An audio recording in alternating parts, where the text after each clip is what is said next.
Hey guys, so it's not often that you see me open up to a completed spread. So I had crazy allergies this week and I think I lost my mind. So I just opened up my Bible and I started playing. Look at that hair coming out of that Bible. Isn't that fabulous? So I just opened up my Passion Translation Bible and started working in it. So this week I'm going to be working in my HCSB Bible. This is a Bible that's a washi tape on the front of it. I got it from Cricket. So I decorated the front of this Bible with the washi tape. You see here that I have all these great tabs. I did those with a double-sided scrapbook paper and some contact paper and just cut them out from like a punch, and really have worked consistently in this Bible, because this one has, the whole Bible, not just Psalms in it. So that's one of the most frequent questions I get is, what Bible do you use?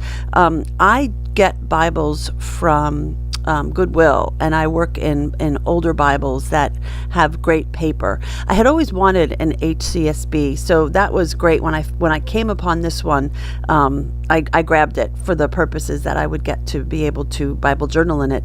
I know that some of you have seen my videos about Bible journaling, but just it's a second here to sort of say to you that I don't work in my study Bible. I don't draw in I call her my best friend Bible. That's the Bible that has gone through so much life with me and has all my annotations in it, and she's cracked and broken and dog-eared, but I don't draw in her.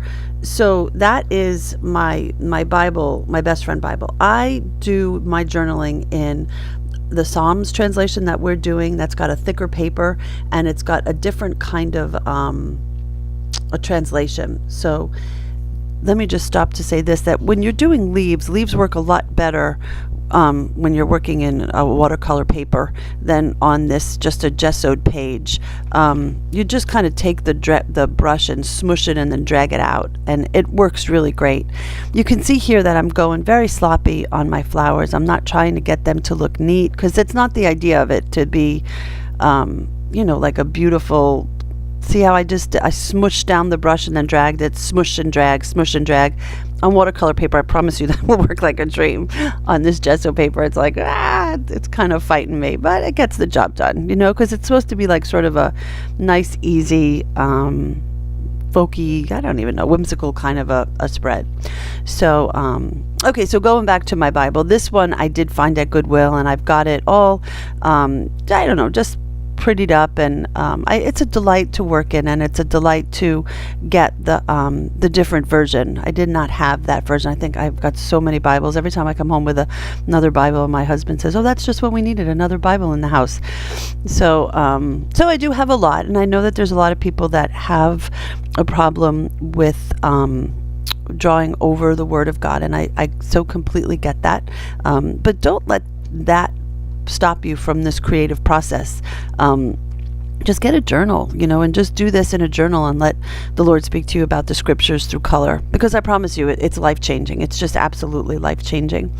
So here I am just dropping in my background, just sort of getting that blue in there. You see on this paper that the watercolor is not necessarily wanting to stick to that clear gesso, so that absorbent ground would have worked great. I don't mind it though, because it is sort of like a whimsical kind of a look, and it is sort of a it's not meant to be exact, so I don't mind it. I think it kind of adds to the flavor of the page.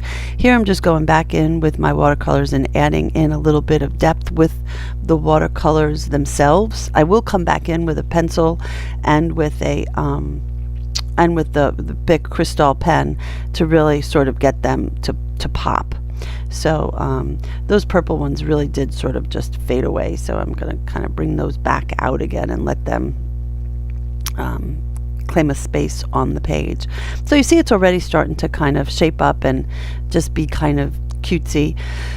I don't use a lot of water ever on my Bible pages. I tend to try to keep it sort of in control, so it's not just this mess going on my pages. But with these thinner pages, this is the conventional thin page that you find in a Bible, in this little beauty of a Bible, dropping in shadows here, you can see that the page wants to wrinkle. So you really have to be aware of not using a lot of water at all, just really going slow and allowing it to dry, not puddle on the page, and all that kind of stuff that we've talked about in the past, because the thinner Bibles will definitely want to crinkle up on you.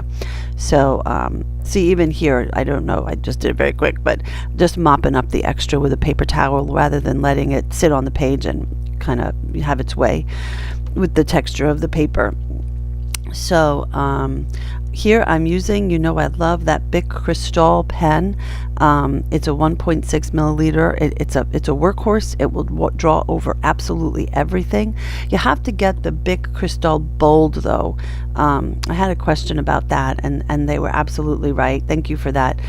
If you just get a Bic Cristal Smooth or whatever, it's not the big heavy one. The Bic Cristal Bold has a bigger 1.6 milliliter point. That's what I prefer. Here you see I'm going in and doing just those rough circles kind of coming in on themselves, but then I'm picking places to just add in those shadows, because that's almost like a rose sort of, it has all those shadows and dips in it. So here I got it in, but now see, just kind of picking places to say, okay, this part I'm just going to expound it out and drop in a little bit more shadow.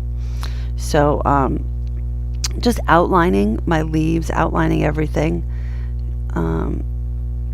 Here. Okay, so that's done, and now it's the shadow part. So I kind of pick a point from the middle, and I get that to be bigger, and then I kind of go out every ring and do it opposite each other, if you can imagine that.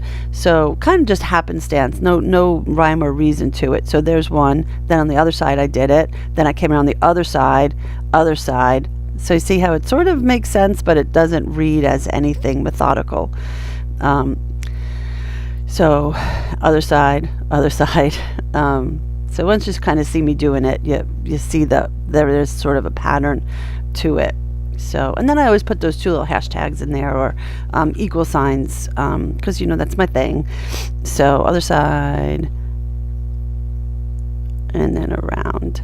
So it does read like a folding rose. I mean, it's crazy that it's such an easy little flower, and it does read to the viewer as a rose with folds in it. So how fun is that it can be just that easy?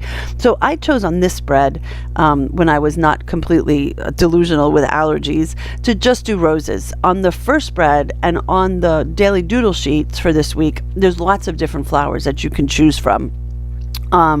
I did my first one when I thought I was filming, and I was just sitting there sort of playing and being miserable, having allergies. I did that one with all different flowers on it. The one with all different flowers on it is on the website, and then you've got this one as just roses. So you have a visual of what both look like, and then you can choose which one you want to do. Here I'm coming in with a cool gray and just popping in those shadows just so that they sort of stand out just a little bit and pop up off the page. So I'm picking one side as always and kind of dropping in the shadow just on that one side. So yeah, see, I don't know, it's cute. I like it. It's cute. So Rocco is helping us this morning do some filming, so you can see he's protecting us from butterflies outside. So here I'm just popping in just a little bit of extra shadow, and I will even go on with a little bit of a white pencil and pop in some white highlights just to give a little bit of extra texture and extra kapow pop, for a visual delight for your eyes.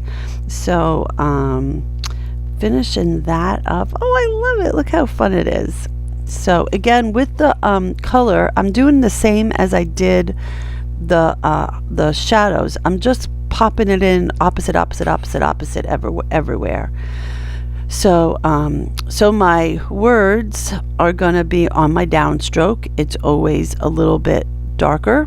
So and here I'm putting in an extra line on the one side. I just go in with an extra line and put that in.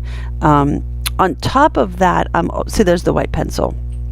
I see how it just adds more to it, so that it just, I don't know, it just reads as kind of fun. Same gray, cool gray that I used before. I'm popping in the shadow on the letters. And then I'm going to come in with a white jelly roll signo, and put in a little bit of a pizzazz on the, there it is. Now here it looks like I'm dipping in something, but what I'm doing is I'm just writing on my hand, trying to reactivate it and get it to come back again, because it doesn't want to write on the papers. So that's it, guys. Those are your roses. I will see you next week for Psalm 47. Have a great week. Bye.